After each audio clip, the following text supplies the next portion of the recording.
Wow. Oh my gosh, this makes my day, David Kravenchuk. Isn't this This great? makes my day. The beautiful Delphine Hassel is here. So many of our lovely friends from all across the country are joining us. And I'm Sam LaPrade. You're David Kravenchuk.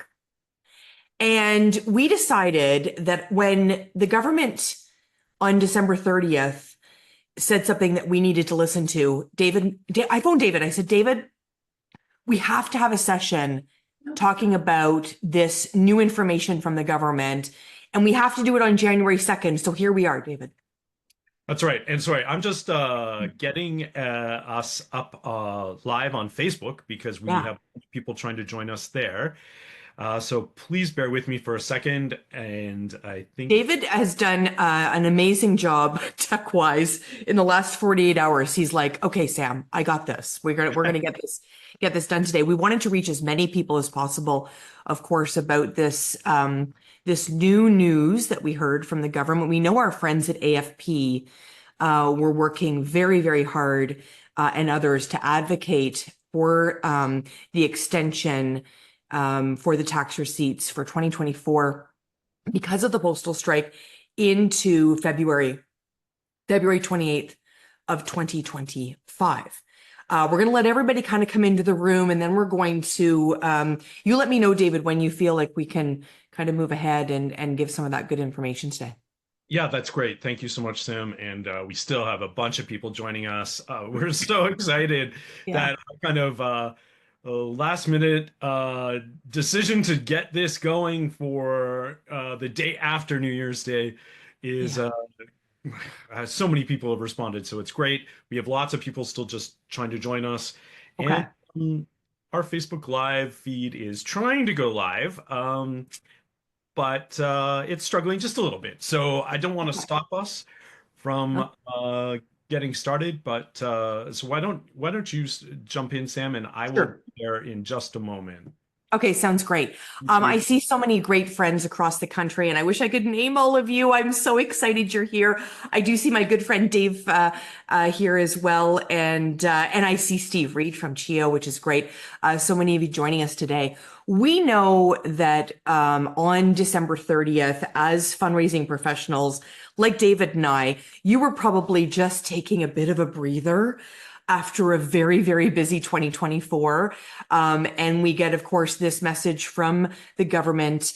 Minister Dominic LeBlanc indicated that the government was going to and is going to propose this law. Yeah. So here's a couple of things we need to talk about. First of all, this isn't law yet. So this is a proposal from the government. They will be bringing this forward to the legislature to be voted on. And let's just say for our friends in politics, we know politics is exactly that. It's political. So we don't know what's going to happen. We know there's lots happening on the Hill. David, you've been paying attention. I know I've been paying attention. The Hill has been a little bit unstable recently in terms of sort of some of the laws that have been passed in terms of timing. So we don't know what's going to happen in terms of this being passed. There is a possibility Parliament could be prorogued. There is a possibility that this not come into play. But what we didn't want to do is we didn't want to sit back and wait.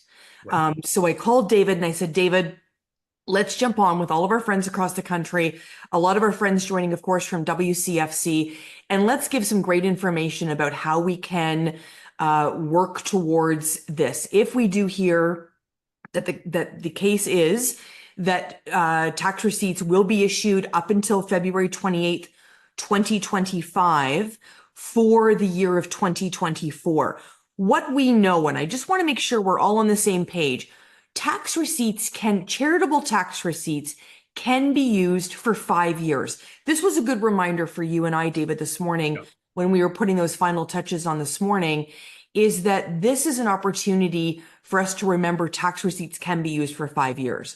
So if somebody does make a gift in 2024, they can use it in 2025 and for 5 years. So I wanted to just mention that off the top as well.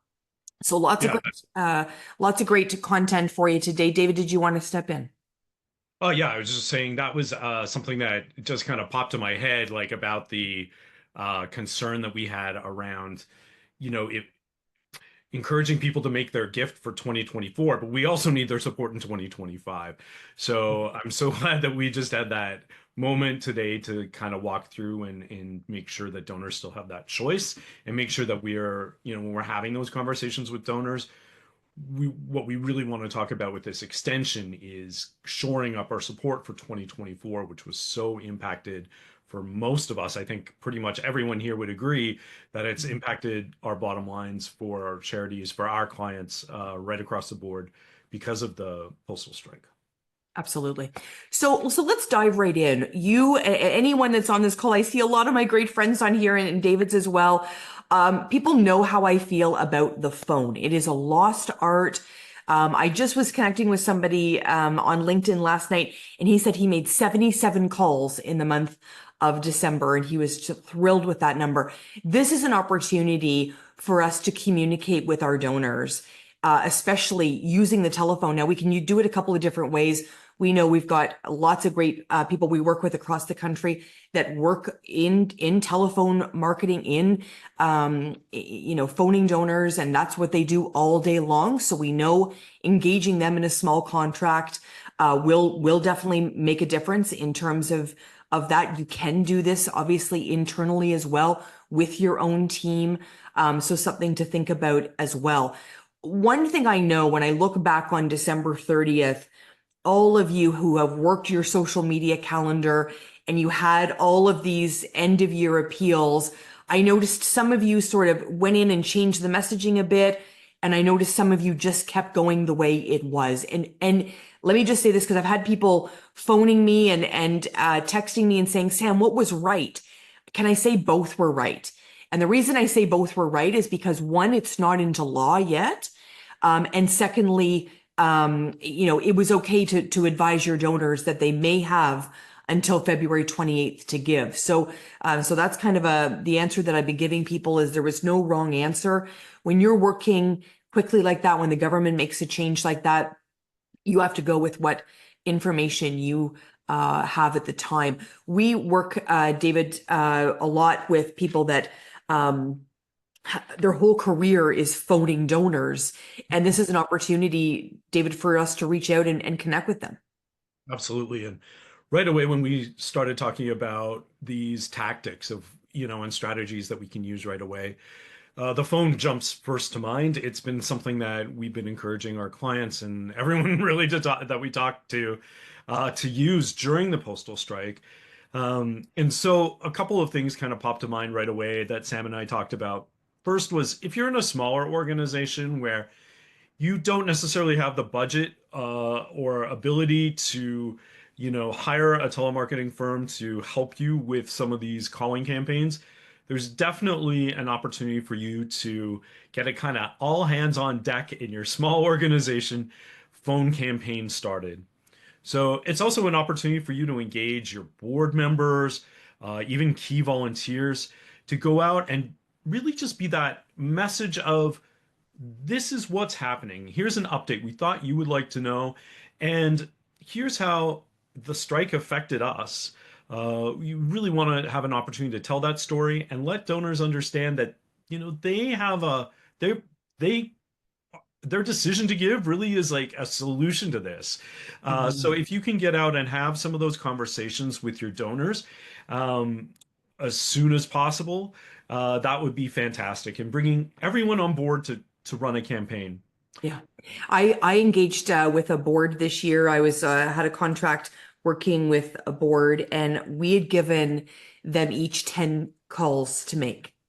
And I had two board members write to me and go, can I get more names? And I'm like, yes, you can, because board members get a lot out of it as well. And we love when we can engage with other people. I think a lot of the times, and David, we've had endless conversations at WCFC over the years about this, is so many people think everything's got to fall on them as the fundraiser. And I just really want to make sure that fundraising is a team sport. and we want to make sure we spread some of that love about, but absolutely making some of those calls ourselves, engaging other people as well. One thing I want to think about this morning as well, and I can, or this afternoon, I should say, this morning for some of you, is I'm thinking about our friend Harvey McKinnon right now, and thinking about, he has spoke to us so often about the importance of monthly giving. And I'm thinking this is a great opportunity as well to reach out to donors and really do a strong monthly giving campaign for those that haven't engaged yet. And I think the message would be, you can give all year long and really help us through anything that comes our way, any barriers that come our way. We know you're going to be there month after month. It's a very strong message, especially knowing the pandemic wasn't that long ago. Unfortunately, 5 years ago, we're coming up on, but that was definitely a time where those people that had strong monthly giving programs were reaching out to me going, thank heavens you made us do a monthly giving program, Sam, because this is the exact thing. These barriers, monthly giving just keeps on going. The love keeps coming, David. Yeah, that's right. It's such an opportunity, no matter whether you're doing a small in-house campaign, or engaging a larger, an agency to help you with that, a telemarketing, telefundraising agency. But to keep that monthly, kind of some of those benefits about monthly giving, putting that front and center in your calls. And again, some simple notes that you can share for hopefully those board members and key volunteers that you can help you ramp up this campaign. And just letting them know that, hey, this is a perfect example, the postal strike affecting the ability of the organization, of your organization, to raise the revenue that you need to run your programs and your services. Monthly giving is never affected by a postal strike. So, this is a wonderful opportunity to do that. Of course, you want to talk about all the other reasons for monthly giving, but it's one of those kind of key points that you can do in your phone outreach. And if I can just go back to some of that small shop stuff, because I work with a lot of smaller and medium-sized organizations that don't necessarily have those, that ability to run out and jump on a telefundraising agency for support. Uh, it can be scary for your board members, and it can be scary for your volunteers, even if they're excited and want to help. So one of the key things that I would have them focus that phone call on, or focus your script or your notes around, is that this can really just be a did you know outreach. Let them know, like, look, we just like all of us, we heard about this for the first time on December 30th. Even though we were hoping it was going to happen, and hoping it would happen earlier, of course. But the announcement just came out. We wanted to let you know right away. If it was a reason why you weren't able to give this year, or the postal strike, you were planning to give in November, December, but you couldn't because the postal strike was on, or now maybe you're a little bit nervous about it reaching you in time, there's still this chance. So, I think if you focus that around less of that kind of strong ask, and more around did you know, and we're here to help, we're here to support you if you have questions. We're still learning, but we're gonna, we are on top of this, and we can help you with what we know right now. Absolutely. Beautifully said. Just reminding everybody, for those that are just joining, I'm Sam LaPrade. This is David Kravenchuk. We decided to come together to talk about this important issue. We know that the government just released their intent to bring legislation forward that would allow the tax receipts for 2024 to extend into 2025. This has been a discussion ongoing for many years, that it should just fall in the same way the RSP deadline does, but that we're not there yet. But for this year, because of the postal strike, this question from Anna is brilliant. So Anna's asking a question here. I'd be interested to know how other charities will do the consolidated tax receipts. Will you add January, February month onto the consolidated receipts, or by intent? And since they are monthly, the intent for 2025, just treat them as usual. I would treat them as usual, but certainly this is all going to be a learning for everybody. But as far as I can see right now, I would see that coming forward. We may get more direction from the government if this legislation moves forward. But certainly, we'll have to see how that goes. But it is a fantastic question. One thing I want to talk about, because I know what people used to think I was a little bit crazy when I worked at the Ottawa Mission for a decade. I used to always want to work the 27th right through to the 31st. And everyone's like, Sam, how come you're not taking that time off? And one word, securities. I never wanted to not be in the office from the 27th to the 31st to get any of those calls, because typically they're phone calls during that time. And so it would be very, very important for us to think about securities. This is another opportunity for us to have the securities discussion. If this legislation goes through and we can extend until February, a lot of people are thinking about those capital gains. We know that there's been lots of discussion this year with the government in regards to capital gains. This would not be a bad time to, in your newsletter that you're crafting for maybe January, February, to talk about securities. We don't have to give securities just at the end of the year. We could give securities all year round. So another reminder how important securities are, David. Yeah, I love that. And, it's something that donors just need that reminder for, because a lot of people aren't, we're thinking about this all the time. But donors are usually thinking about their giving, especially in North America, around that November, December timing. And so because a lot of that was sort of missed with the postal strike, even if it was, somebody is a major donor or gives in other ways besides through direct mail, we really want to think about how we can make sure donors understand that we're top of mind, and that we're positioning ourselves sort of as a resource to help, to be there for this kind of confusion. As we're seeing even amongst ourselves, like we have all these questions around tax receipting and how that works, and will it count toward 2024, 2025, and how does that impact our financial reporting, as Aidan said, I think. So, being able to be out there and be a resource for your donors, for even, questions that might come up with meetings, depending on your donor, who are meeting with their financial planner or their accountant, to, at least have the latest information, even if we're not sure exactly what's going on because we're still waiting for the legislation to get into place.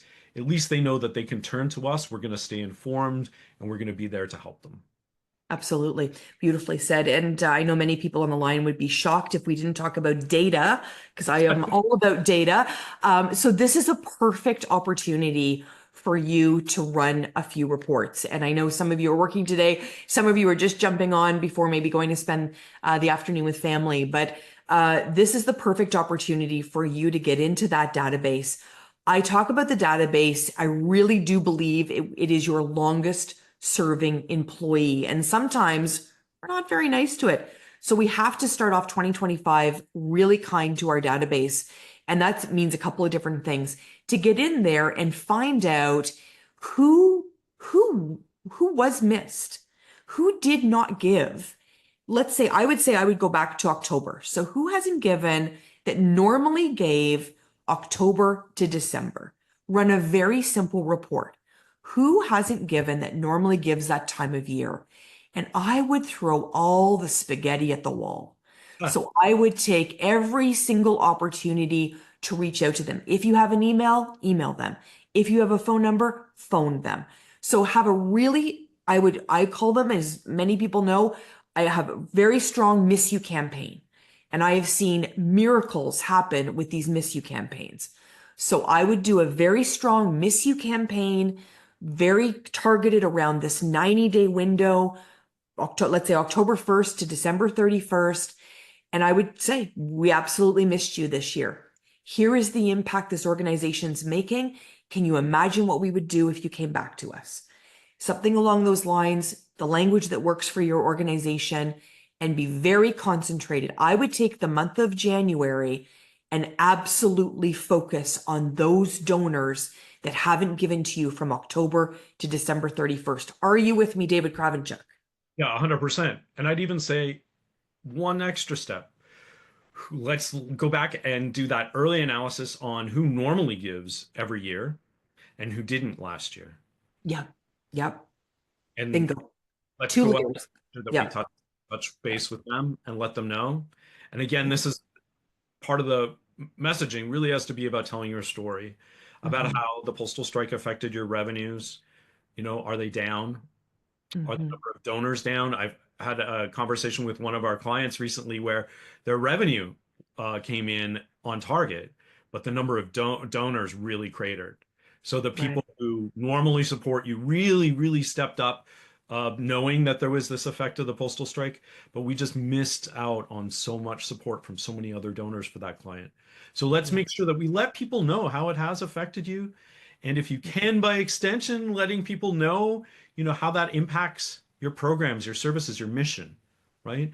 So if you need the your number of supporters, even if the revenue is the same or higher, Mm. having not having those voices out there advocating for the work that you do, giving a strong voice out to foundations and government support and all of that kind of stuff is critical. So let's make sure we let donors know a bit about that and again, how they can be the solution to some of those issues by making that decision to give. Maybe, if they expected to do that, but weren't able to or felt uncomfortable doing it because of the postal strike, there's still Mhm. a way for them to jump in. Yeah, 100%. And I'm also thinking I've got my major gift hat on now. I did major gifts for a decade as well at the mission. And I think about, if I was at the mission today, what would I do? And I would absolutely be reaching out to those major gift donors that maybe haven't given in the last 6 months and reach out to them in terms of 2025. Yes, of course, this is one of the reasons we want to jump on today is how to unlock the next 58 days, what that's going to mean, what the government will do. They have their intention, of course. Minister LeBlanc came down and indicated his intention is to bring this legislation forward. We know there is a possibility that Parliament will be prorogued. There is lots of, we don't know what's going to happen on the Hill. If I did, boy, I'd be really rich. But we don't know what's going to happen. So what we can do is continue in many ways business as usual because it is important that we continue to reach out to donors into the new year. But if we can connect with some of those donors that specifically were affected by the postal strike, this is the time to do it. So those major gift donors, I'm thinking about those. And as I look at the list of all of you that are here, I've worked with many, many of you over the years. And I know we've got some hospitals here and we've got some very small organizations. So for some of you, you would say, oh my heavens, Sam, $1,000 is a major gift to us. And some people are saying $25,000 is a major gift. My message has always been, and I hear the famous Gerald Panis, the late Gerald Panis in my head say, Sam, a major gift is whatever the donor thinks a major gift is, if it's a sacrificial gift for them. So when I think about major donors, a lot of those mid-level donors are being missed. They would consider themselves a major donor, but maybe they're not hitting that mark in terms of your spreadsheets. And we have to remember our spreadsheets keep us organized, but it's the heart of the donor that keeps them engaged. So we need to make sure that we aren't just relying on our spreadsheets, that we think about those donors and think about the way that potentially they see their gift. So if you have donors that have given you $1,000, $1,500, $2,000, this is the time in the next 58 days to treat them like a major donor. And Mhm. you never know what the capacity is. I'm looking to see if they're on the line today. I worked with a client this year on a Griffin report, and they ended up working with a donor that had given very small amounts, and they've just secured a gift over $500,000 from that very same donor. So those are the kinds of miracles we know that happen, and capacity is something we need to keep doing that hard work, David, to find out what the capacity is. Yeah, that's right. I just want to jump in and address a question that I think is really excellent from Anne. Sure. Talking about their finance person is really anxious about the administrative burden around that kind of small donor, bringing them back into the fold, and the small dollar donor, we should probably say. Uh, And I totally understand that. I suspect your finance person is probably anxious about the cost of your small dollar donor program to begin with. And I think Sam's point just illustrates, of course, the reason why it's so important to take care of all of our donors and have build relationships with them as much as possible and make sure that we are communicating with them as much as possible and telling them how important their support is because of those sort of miracle gifts that can happen later. To be honest, I don't really feel like they're miracles. As somebody who's worked in annual giving his entire life, I've seen over and over and over these $5 and $10 donors turn out to be major gift donors in their own right, whether that's something that happens later because they're interested and they have the capacity, or because of legacy giving. And I promise I won't turn this into a legacy marketing pitch. So I don't know what to say directly other than the investment in your donor relationships will always pay off. And I think all of us as fundraisers know that, even when we get those pressures to meet, our budgets, our quarterly goals, our annual goals, that if we're not continuing to make sure that our donors who give less than major gifts are not still well loved, well taken care of, and understand the impact that their gifts have.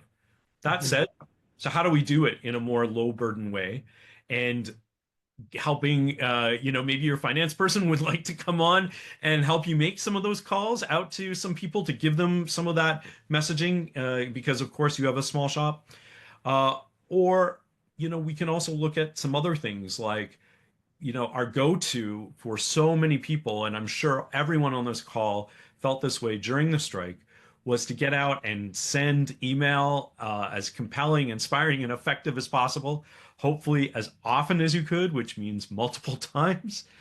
So we've been talking a little bit about how we can create email campaigns for these next 58 days and a little bit what that looks like. Sam, do you mind if I share a little bit about some of that Yeah, brainstorming that we did around that? for sure. Okay, cool. So I think the biggest thing that where we started, the point that we started on was let's look at this as another end of year email campaign opportunity. And I'm sure most of you are using already that tactic of, in December, multiple email campaigns throughout the month with multiple campaigns, multiple emails at the end of the year with that messaging. In fact, I still got a lot of those on the 31st, saying it was our last chance because they were pre-programmed, of course, and making sure that we take that same approach to this singular opportunity that's going to happen. So in January, what I think that could look like is sending out 2 or 3 emails, one right away as soon as you're able to. That's a bit of a did you know? Letting people know that this is the intention of the government to have this CRA legislation changed and make the next 58 days of giving eligible for a 2024 tax receipt. And, putting a bit of a soft ask in there, but really making it a did you know and what we know right now. We're seeing obviously in the messaging today a little bit about the uncertainty on certain things. Like, for example, this is not legislation yet. And well, what are we going to do for people who want to have a tax receipt for 2024 versus 2025? But we can certainly lay it out in that kind of initial email. And then I would follow it up with another one in the mid-month, just a little bit more of a direct ask, letting people know, echoing back some of the messages of the did you know?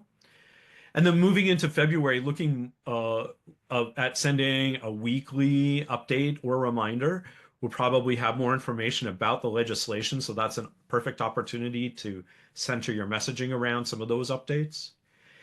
And then looking again at the end of year campaigns that we normally would do in December and sending out multiple messages in the last week. So 2 or 3 direct asks, just reminding people about that deadline, the extended deadline for 2024. And if you want to think about it, in addition to maybe successful stuff that happens outside of our sector, I immediately go to the RRSP deadline that Sam mentioned before. And if you look at any of the banks or mutual fund companies, I just was looking at some excellent stuff from National Bank on their website. around the RSP deadline information. And so I think it's an opportunity for you to share that in email, share that in social media, and also to add it to your website.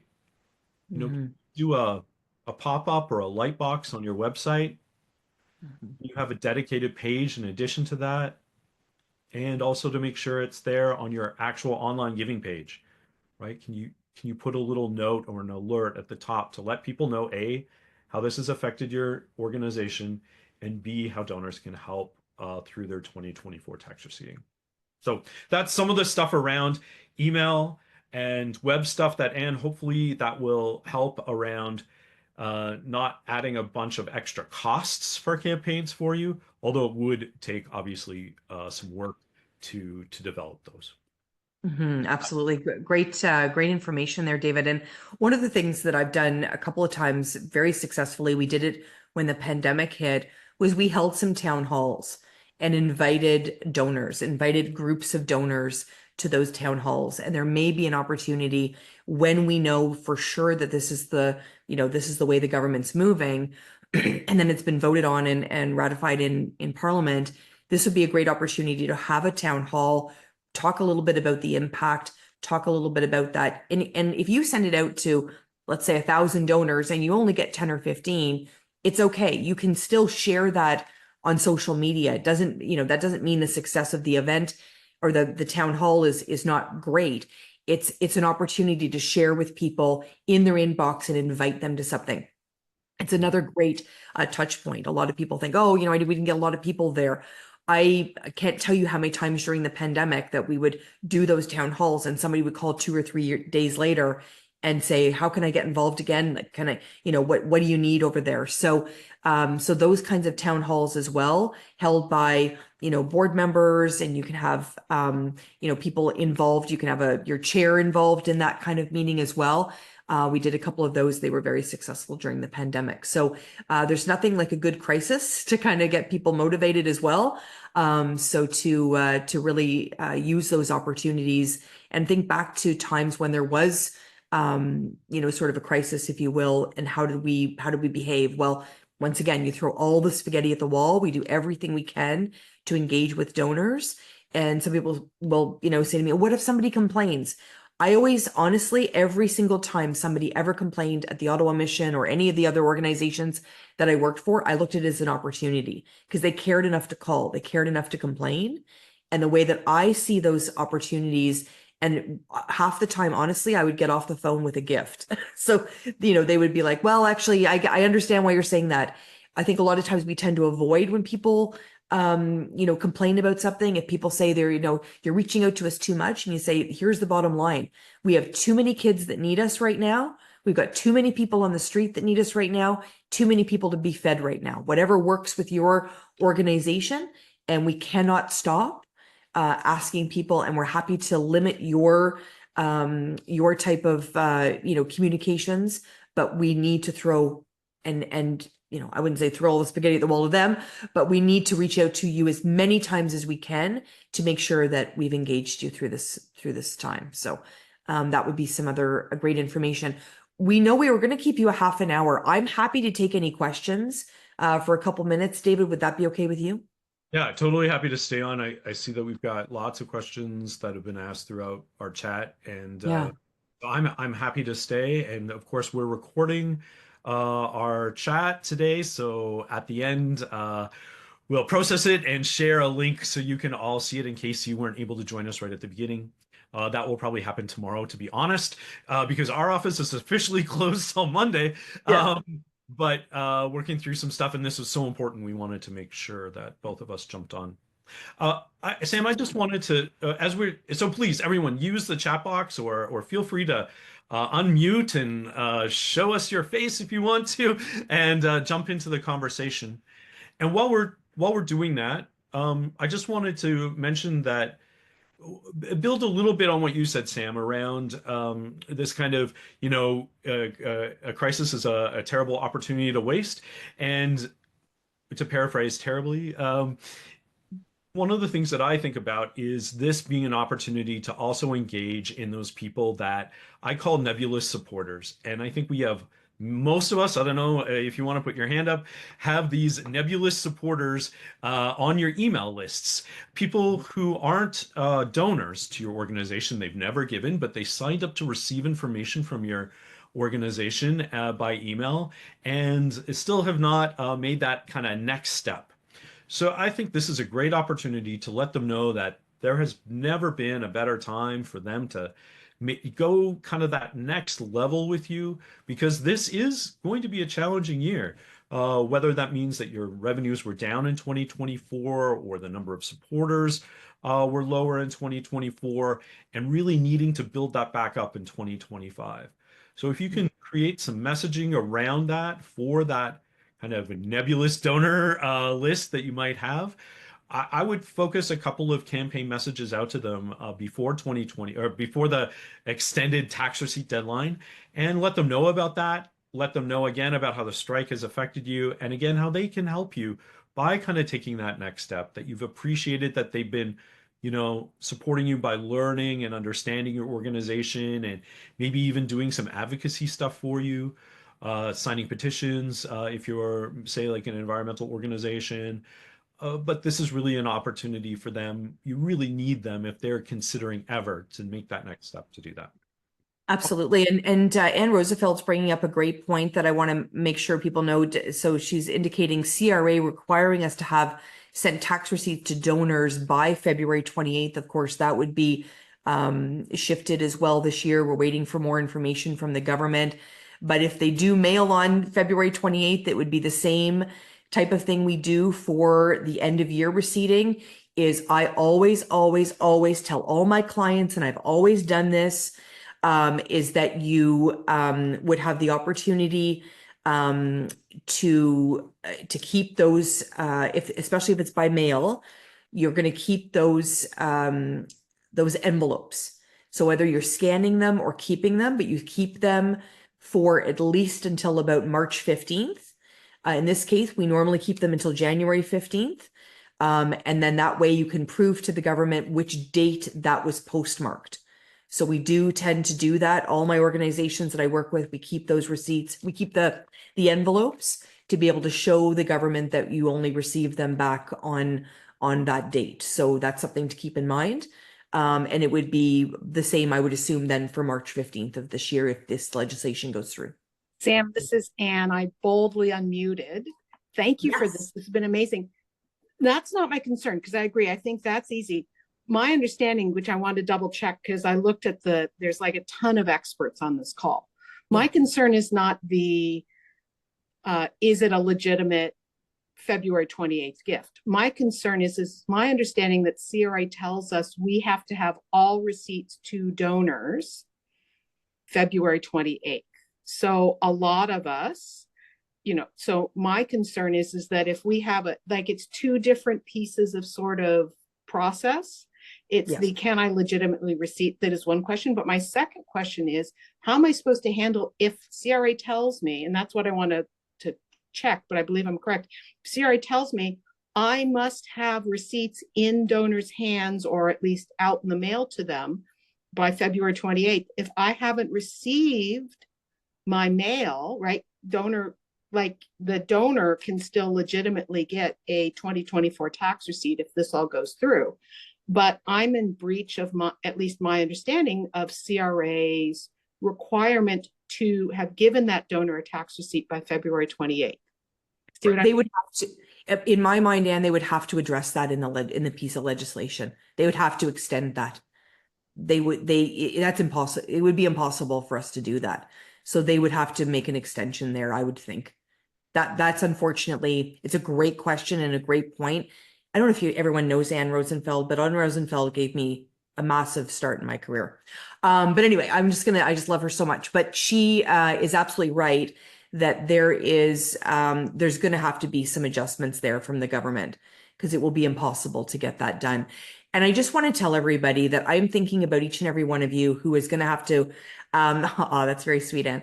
I want to tell everybody that because it's really on our minds. And this is actually when I first phoned David, what was on my minds is each and every one of you who work so hard all year long, and then to have a little bit of a, a ball thrown at us on that we weren't expecting on December 30th. So I know that this is going to take some time, that you were thinking you were going to have some time to maybe plan for 2025, and conversations with your CFO, and conversations with your CEO, and we've got some CEOs on the line today, but those conversations will be, everyone's kind of in the same boat right now. We're all waiting to see. So be kind to yourself and be gentle with yourself during this time, because it is obviously very, very challenging. I wanted to just do a very quick recap of some of the things that we've talked about today. So we talked about connecting with donors through the phone. We contacting donors to talk about monthly giving, looking at those donors that gave 2 or 3 times in a year or even in 18 months, but haven't become monthly donors. That's a great way to use your data. We of course talked about data and how to use that during this time. We talked about its securities, and of course David went in depth and talked a little bit about those email campaigns. But I will say it again, and I'll say it 100 times, is that we absolutely, fundraising is a team sport. And we all need to be reaching out and asking for help as well to do this kind of work. Communication with our donors at this time will look a little bit different. So be patient with our comms people as well. We've got some comms people on the line today. They're going to be wondering, how does this shift our social media? It's going to be a bit of a wait and see game for a lot of us.